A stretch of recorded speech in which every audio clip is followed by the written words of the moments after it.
తాము చేసిన న్యాయ పోరాటం వల్లే కొత్త సెక్రటేరియట్ ప్రారంభోత్సవాన్ని కేసీఆర్ వాయిదా వేశారని ప్రజాశాంతి పార్టీ అధ్యక్షుడు కేఏ పాల్ అన్నారు. అంబేద్కర్ పుట్టినరోజు ఏప్రిల్ 14న సెక్రటేరియట్ ను ప్రారంభించాలని హైకోర్టులో న్యాయ పోరాటం చేశామని, సుప్రీంకోర్టు చీఫ్ జస్టిస్ కు కూడా ఫిర్యాదు చేశామని చెప్పారు. అందుకే కేసీఆర్ ప్రభుత్వం వెనక్కి తగ్గి సెక్రటేరియట్ ప్రారంభోత్సవ కార్యక్రమాన్ని వాయిదా వేస్తుందని వ్యాఖ్యానించారు. కేసీఆర్ తన తప్పును ఒప్పుకోకుండా ఎన్నికల కోడ్ తీసుకొచ్చి వాయిదా వేశారని విమర్శించారు.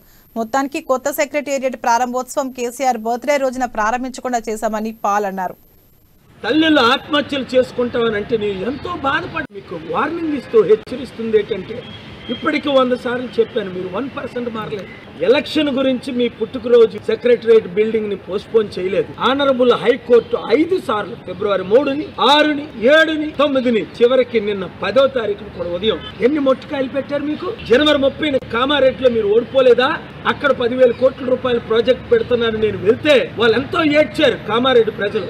తల్లిళ్ళు ఆత్మహత్యలు చేసుకుంటామనంటే నేను ఎంతో బాధపడ్డాను. నా కేసీఆర్ గారా, మన కేసీఆర్ గారా ఇంత దిగజారి పరిస్థితిలోకి దిగిపోయారని ఆశ్చర్యపోయా. మిమ్మల్ని కలుద్దామని వచ్చాను, మీతో మాట్లాడదామని వచ్చాను. మీరు మార్పు చెందుతారు. ఏంటంటే ఒక దైవజనుడిగా, దేవుని బిడ్డగా, ప్రపంచ శాంతి